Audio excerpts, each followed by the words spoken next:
오늘도 하나님의 은혜가 저와 여러분에게 함께하기를 기원합니다. 레위기는 하나님께서 하나님의 백성에게 주신 법도와 규례입니다. 하나님의 백성이 지켜 행해야 할 것들을 가르쳐 주셨습니다.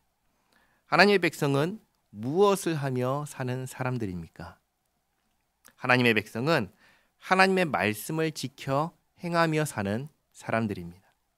하나님께서 베푸신 은혜를, 구원의 은혜를 기억하며 하나님의 백성답게, 성도답게 살아가는 사람들이 하나님의 백성입니다. 레위기의 말씀을 크게 두 부분으로 나눠볼 수 있습니다. 첫 번째는 하나님을 어떻게 섬길 것인가, 둘째는 하나님의 백성으로 어떤 생활을 할 것인가, 이거에 대해서 알려주셨습니다. 하나님의 백성으로 어떻게 생활해야 되는가에 대해서 말할 때 가장 먼저 말씀하신 것은 먹는 문제였습니다. 먹는 문제는 한 번만 먹으면 끝나는 것이 아니라 항상 신경 써야 하는 문제입니다. 하나님께서 정결한 음식과 부정한 음식을 알려주셨습니다. 이것은 건강에 좋은 거냐 나쁜 거냐의 문제가 전혀 아닙니다. 건강과 상관없이 하나님께서 정결하다고 정하신 것과 부정하다고 정하신 것에 대한 것입니다. 하나님께서 정결하다고 하신 것은 먹어도 되지만 부정하다고 하신 것은 먹으면 안 됩니다. 그런데 하나님께서 부정하다 하신 것을 두고 이게 왜 부정할까 생각할 수 있죠. 그러나 그것은 별로 유익이 없습니다. 왜냐하면 그건 우리가 판단할 수 있는 영역의 것이 아니기 때문입니다. 선이 무엇인지, 악이 무엇인지, 정결한 게 무엇인지, 부정한 게 무엇인지 이것은 하나님께서 정해주시는 것입니다. 우리는 하나님께서 창조하신 피조물로서 하나님께서 정해주신 대로 순종할 따름입니다. 그럴 때 잘하는 것입니다. 하나님께서 정결과 부정에 대해서 말씀하시며 곧바로 나병에 대해서 말씀하셨습니다. 나병은 히브리어로 짜라트라고 했습니다. 짜라트는 부정이 쌓이고 쌓여서 누적되면 생기는 것입니다. 부정한 음식을 먹고 부정한 것에 접촉하고 부정한 생각과 말과 행동을 하고 이것들이 계속해서 쌓이면 생기는 것이 짜라트입니다. 이 짜라트를 해결할 수 있는 방법은 없습니다. 짜라트가 발생하면 부정하다 외치고 머리를 풀고 진영 밖으로 격리되어 나을 때까지 진영 안에 들어오지 못했습니다. 이 부정을 해결하기 위해서 어떻게 치료할 것인가? 치료 방법이 없습니다. 그저 짜라트에 걸린 사람은 진영 밖에서 할 수 있는 것이라고는 자기가 부정한 존재라는 것을 거듭거듭 외치면서 인정하고 외치고 회개하는 것뿐입니다. 그리고 어느 날 하나님께서 은혜를 베풀어 주셔서 그 은혜로 짜라트가 나으면 제사장에게 확인받고 다시 진영에 들어오기 위해서 3단계의 정결 예식을 해야 했습니다. 이것도 짜라트가 낫기 위해서 하는 것이 아니라 나았다는 것을 확인하는 의식이었습니다. 이렇게 하나님께서는 철저하게 이스라엘 안에 부정이 있지 못하게 하셨습니다. 그럼에도 불구하고 이 부정이 매일같이 쌓이고 쌓였습니다. 그래서 1년에 한 번 대속죄일을 지켜 행하게 하셨습니다. 지난주에 우리는 대속죄일에 대해서 살펴보았습니다. 근데 중요한 것은 이것입니다. 거룩하신 하나님께서 계신 곳이 부정해지면 무슨 일이 일어날까요? 거룩하신 하나님께서 계신 이곳이 부정해지면 어떤 일이 일어나는가? 2가지 일이 일어납니다. 첫 번째는 뭐냐면 부정한 것이 불에 타 소멸합니다. 그걸 보여주는 것이 짜라트가 생긴 부분을 태워서 없애는 것입니다. 또 사람이 하나님을 뵈면 죽는다 할 때 그 이유가 사람이 부정한 존재이기 때문에 그렇습니다. 부정한 존재가 거룩하신 하나님을 뵈면 죽는 것이죠. 소멸한다, 죽는다 그렇게 말하는 것입니다. 이게 첫 번째고요. 그리고 2번째는 뭐냐면 하나님께서 떠나십니다. 거룩하신 하나님께서 계신 그곳이 부정해지면 하나님께서 떠나십니다. 그러니까 이 말씀은 우리가 이 땅에서 살 때 어떠해야 하는가를 생각하게 하시는 겁니다. 우리는 이 땅에 살 때 어떠해야 합니까? 부정해서는 안 됩니다. 정결해야 합니다. 거룩해야 합니다. 정말 그러려고 부단히 노력하고 애를 써야 합니다. 왜 그럴까요? 하나님께서 거룩하시기 때문이다. 레위기 11장 45절 말씀 같이 한번 읽겠습니다. 나는 너희의 하나님이 되려고 너희를 애굽 땅에서 인도하여 낸 여호와라. 내가 거룩하니 너희도 거룩할지어다. 아멘. 하나님께서 내가 거룩하니 내 백성인 너희도 거룩하라 하셨습니다. 그러면 우리가 부정해지지 않으려면 어떻게 해야 할까요? 부정한 음식을 먹지 않으면 될까요? 아니요. 음식법은 예수님 안에서 더 이상 의미가 없다는 것을 확인했습니다.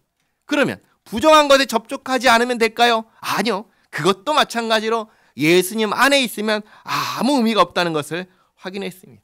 그러면 부정해지지 않으려면 우리가 무엇을 해야 할까요? 우리가 해야 되는 것은 부정한 행동을 하지 않는 것입니다. 다시 말씀드립니다. 우리는 먹는 것으로 부정해지는 사람들이 아니고 부정한 것에 접촉한다고 부정해지는 사람이 아니라 우리는 부정한 행동을 하지 않는 것입니다. 부정해지는 행동이 무엇입니까? 한마디로 죄 짓는 것입니다. 죄를 범하는 것을 말합니다. 정확하게는 십계명의 말씀을 범하는 것입니다. 하나님 외에 다른 것을 의지하는 것, 하나님의 형상을 만들어서 숭배하는 것, 하나님의 이름을 합당하지 않게 부르는 것, 안식일을 지키지 않는 것, 그러니까 예배하지 않는 것이죠. 그리고 또 부모를 공경하지 않고 살인, 간음, 도둑질, 거짓말, 탐내는 것, 다 죄를 짓는 것입니다. 생각으로, 입으로, 행동으로 죄를 짓는 것, 부정해지는 행동이고 하나님께서 그런 사람과 함께하지 않으십니다. 그런 사람의 마지막은 멸망입니다. 기억하시기 바랍니다. 예수 믿는다고 하면서 여전히 죄 가운데 살고 있고 죄를 범하며 살고 있고 부정한 가운데 살고 있으면 그 사람은 자신의 생활로 자기가 어떤 사람이라는 것을 증명하는 것입니다. 여전히 그 가운데 살면은 내가 어떤 사람이라는 것입니까? 난 사실은 예수 믿는 사람 아닙니다. 나 하나님 백성 아닙니다. 그걸 자기 생활로 증명하는 것입니다. 입으로야 나 예수 믿는 사람입니다 할 수 있죠. 자기의 행동으로 아니라는 것을 나타내는 것입니다. 우리는 우리가 예수 믿는 사람이라는 것을 무엇으로 증명합니까? 우리의 생활로 증명합니다. 그러니까 적어도 이런 소리를 우리는 들어서는 안 됩니다. 어떤 소리냐? 저 거짓말쟁이가 예수 믿는 사람이래. 저 남의 물건을 탐내는 사람이 예수 믿는 사람이래. 저 이기적인 사람이 예수 믿는 사람이래. 저 말 함부로 하는 사람이 예수 믿는 사람이래. 오늘 인터넷 기사를 봤는데요. 저 불륜을 행하는 사람이 교회 다니는 사람이래. 들어서는 안 되는 말이죠. 들어서는 안 되는 말입니다. 우리는 예수 믿는 사람입니다. 예수 믿는 사람은 하나님과 함께 사는 사람입니다. 하나님께서 거룩하십니다. 하나님은 정결한 곳에 계십니다. 부정한 곳을 떠나시고 또 부정한 곳을 소멸시키시는 하나님이십니다. 거룩하신 하나님을 모시고 살기에 합당한 우리 모두가 되기를 바랍니다. 오늘 17장 말씀은 첫 번째로 동물을 잡을 때 특별히 화목제나 번제로 잡을 때 어떻게 해야 되는지를 말씀하십니다. 그러니까 모든 동물을 잡을 때를 말씀하시는 것이 아니라 제사와 관련해서 화목제와 번제로 잡을 때를 염두하고 하시는 말씀입니다. 그래서 제사와 관련해서 동물을 잡을 때 어디서 어떻게 해야 되는가? 반드시 성막에서 잡아야 된다. 들에서 잡아서는 안 되고 성막에서 잡아야 된다. 이렇게 함으로써 우상에게 제사할 여지를 없애는 것입니다. 1절 말씀 보시면 여호와께서 모세에게 말씀하여 이르시되 아론과 그의 아들들과 이스라엘의 모든 자손에게 말하여 그들에게 이르기를 여호와의 명령이 이러하시다 하라. 이스라엘 집의 모든 사람이 소나 어린 양이나 염소를 진영 안에서 잡든지 진영 밖에서 잡든지 이 화목제를 위해서 잡는 것입니다. 먼저 회막문으로 끌고 가서 여호와의 성막 앞에서 여호와께 예물로 드리지 아니하는 자는 피 흘린 자로 여길 것이라. 그가 피를 흘렸은즉 자기 백성 중에서 끊어지리라. 화목제를 위해서 잡는 경우인데 성막에서 잡지 않으면 백성 중에서 끊어진다고 엄하게 경고하십니다. 그래서 반드시 성막에서 잡게 하십니다. 5절 말씀 보시면 그런 적이 이스라엘 자손이 들에서 잡던 그들의 재물을, 그러니까 그 습관이 성막이 아니라 들에서, 성막 밖에서 잡았던 습관이 있었던 것이죠. 들에서 잡던 그들의 재물을 회막문 여호와께로 끌고 가서 제사장에게 주어 화목제로 여호와께 드려야 할 것이요, 제사장은 그 피를 회막문 여호와의 제단에 뿌리고 그 기름을 불살라 여호와께 향기로운 냄새가 되게 할 것이라. 그들은 전에 음란하게 섬기던 순념소에게 다시 제사하지 말 것이니라. 이는 그들이 대대로 지킬 영원한 규례니라. 이 순념소 제사는 전에 음란하게 섬겼다는 데서 이게 애굽의 풍습이라는 것을 알 수 있습니다. 애굽에서 종살이 할 때에 그런 일을 했었는데 오늘 이것을 철저하게 금지하시는 것입니다. 그리고 이번에는 번제에 대해서 말씀하십니다. 8절에 너는 또 그들에게 이르라. 이스라엘 집 사람이나 혹은 그들 중에 거류하는 거류민이 번제나 제물을 드리되 회막문으로 가져다가 여호와께 드리지 아니하면 그는 백성 중에서 끊어지리라.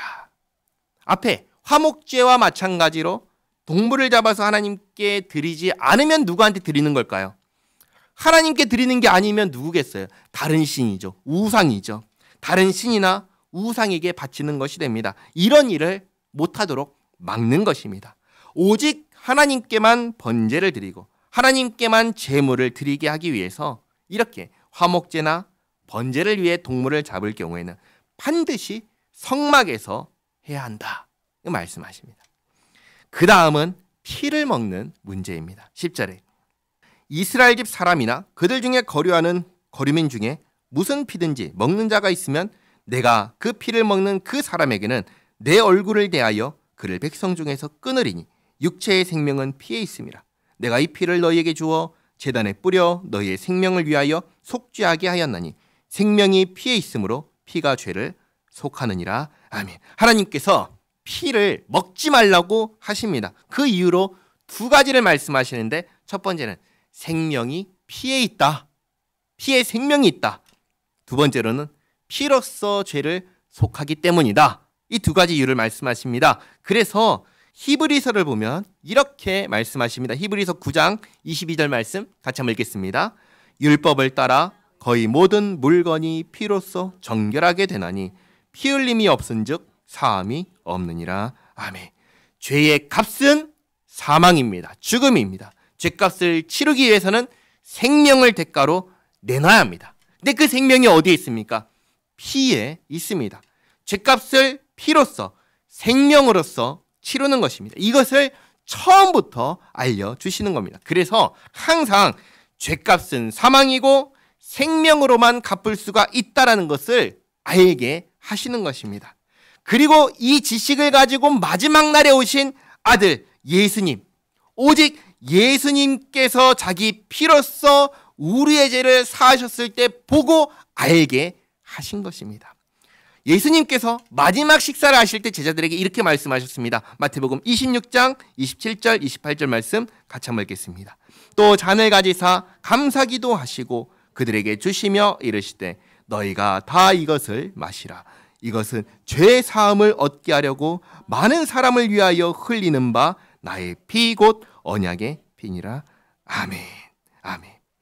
다시 돌아와서 레위기 17장 11절 그러므로 내가 이스라엘 자손에게 말하기를 너희 중에 아무도 피를 먹지 말며 너희 중에 거류하는 거류민이라도 피를 먹지 말라 하였나니 모든 이스라엘 자손이나 그들 중에 거류하는 거류민이 먹을 만한 짐승이나 새를 사냥하여 잡거든. 이번에는 먹기 위해서 동물을 잡는 경우입니다. 사냥하는 경우죠. 앞에서와는 다른 경우입니다. 앞에서는 제사를 드리기 위해서 동물을 잡았고 이번에는 먹기 위해서 잡은 경우입니다. 이렇게 잡았을 때는 반드시 뭘 해야 되냐면 피를 빼야 합니다. 피를 빼서 땅에 쏟아야 합니다. 그래서 13절 하반절에 그것의 피를 흘리고 흙으로 덮을지니라. 모든 생물은 그 피가 생명과 일체라. 그러므로 내가 이스라엘 자손에게 이르기를 너희는 어떤 육체의 피든지 먹지 말라 하였나니 모든 육체의 생명은 그것의 피인즉 그 피를 먹는 모든 자는 끊어지리라. 이렇게 피를 완전히 뺀 동물은 그리고 난 다음에는 먹어도 됩니다. 아무 문제가 없습니다. 그런데 그 다음에 말씀하시는 것은 먹기 위해 잡은 경우가 아닌데 죽은 동물입니다. 먹기 위해서 잡아서 피를 빼가지고 먹는 경우는 문제가 없는데 죽은 동물을 보고 사냥해서 잡은 것이 아니라 이유는 알 수 없지만 죽은 동물을 보고 이것을 먹을 수 있느냐?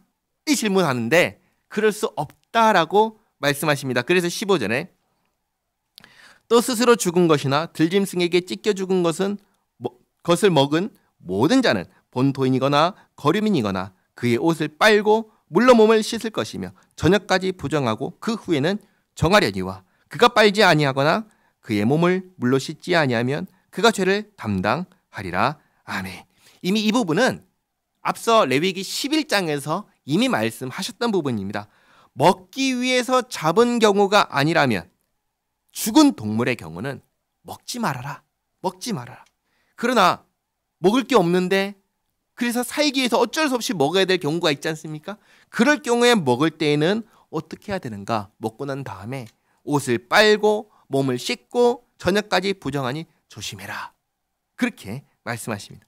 그러나 만약에 죽은 동물을 먹었다는 것, 잡기 위해서 사냥해서 죽은 동물이 아니라 이유는 알 수 없지만 죽은 동물의 시체를 보고 그것을 먹었는데 그것이 죽은 동물의 시체를 내가 먹었다는 것을 알면서도 옷을 빨지 않고 몸을 씻지 않으면 어떻게 되는가? 그럼 죄를 담당한다. 이 얘기를 하시는 겁니다. 그리고 아마도 이러한 죄가 이 부정이 쌓이면 짜라트가 발생할 것입니다. 오늘은 동물을 잡는 두 가지 경우에 대해서 말씀하셨습니다. 첫 번째는 제사를 위해서 잡는 경우 반드시 성막에서 잡아야 된다. 두 번째는 식용을 먹을 것을 위해 잡는 경우에는 반드시 피를 빼야 한다. 그리고 죽은 동물을 먹을 경우에는 반드시 옷을 빨고 몸을 씻고 저녁까지 부정하고 다음날 정결해진다. 그리고 죽은 동물을 먹었는데 옷을 빨지 않고 몸을 씻지 않으면 죄를 담당하게 된다. 그리고 마지막으로 피에 대해서 철저하게 금지하시면서 그 이유를 생명이 피에 있기 때문이고 피로써 죄를 사하기 때문이다. 이렇게 말씀하셨습니다. 그럼 이 질문을 마지막으로 하고 마치겠습니다. 그러면 오늘날 피가 든 음식을 먹으면 될까요? 안 될까요? 예를 들면 선짓국 같은 겁니다. 어떨까요? 결론부터 말씀드리면 먹어도 됩니다. 아무 문제 없습니다. 왜냐? 레위기 11장에서 이미 음식법에 대해서 말씀드릴 때 이미 말씀드렸기 때문입니다. 확인했습니다. 히브리서 9장 10절 말씀 같이 한번 읽어볼까요? 이런 것은 먹고 마시는 것과 여러 가지 씻는 것과 함께 육체의 예법일 뿐이며 개혁할 때까지 맡겨둔 것이니라. 아멘. 그러니까 예수님께서 우리를 위하여 피를 흘리심으로 피의 대속이 완성되었습니다. 끝난 것이죠. 예수님께서 이렇게 말씀하시죠. 요한복음 19장 30절 말씀 같이 읽겠습니다. 예수께서 신 포도주를 받으신 후에 이르시되 다 이루었다 하시고 머리를 숙이니 영혼이 떠나 가시니라. 아멘. 완성되었습니다. 종결되었습니다. 이제는 더 이상 새로운 의미를 가지고 새롭게 흘려야 하는 피는 없습니다. 그러니 이제는 마음껏 먹어도 됩니다. 단 이것은 있습니다. 지난 주일 고린도전서 8장을 보면서 이 말씀을 같이 나눴습니다. 고린도전서 8장 13절 말씀 같이 읽겠습니다. 그러므로 만일 음식이 내 형제를 실족하게 한다면 나는 영원히 고기를 먹지 아니하며 내 형제를 실족하지 않게 하리라. 아멘. 결국 우리는 무엇이든지 해도 되지만 가장 중요한 것은 뭐냐면 주께서 피로써 값주고 사신 형제를 실족하지 않게 하는 것, 형제의 마음을 상하지 않게 하는 것, 형제를 세우는 것, 덕을 세우고 교회를 아름답게 이루는 것, 이것이 중요합니다. 이 가장 중요한 사실을 항상 기억하며 우리를 구원하신, 나를 구원하신 그 하나님을 닮아 거룩하게 살아가는 우리 모두가 되기를 바랍니다. 기도하겠습니다. 좋으신 하나님, 오늘 제사를 위하여 동물을 잡을 때 반드시 성막에서 잡아야 되고 또 먹기 위해서 동물을 잡을 때에는 반드시 피를 빼야 한다는 것을 배웠습니다. 이 모든 것이 우리를 구원하신 예수님을 가리키는 것이기에 반드시 이렇게 해야 한다고 하신 것을 압니다. 그러나 이제는 예수님 안에서 모든 것이 완성되었기에 더 이상 이런 규정들을 지킬 필요는 없고 이제는 구원받은 자의 삶을 살아야 한다는 것을 깨닫습니다. 내가 거룩하니 너희도 거룩하라 하신 주님, 우리가 주님을 닮아 거룩하여지기 원합니다. 또 주님의 몸된 교회를 함께 이루는 교우들을 격려하고 세워주는 성도가 되기 원합니다. 주님 도와주시옵소서. 항상 정직하게 하시고 항상 겸손하게 하시고 항상 서로를 위해주고 아껴주는 그런 성도가 되게 하옵소서. 예수님의 이름으로 기도하옵나이다. 아멘.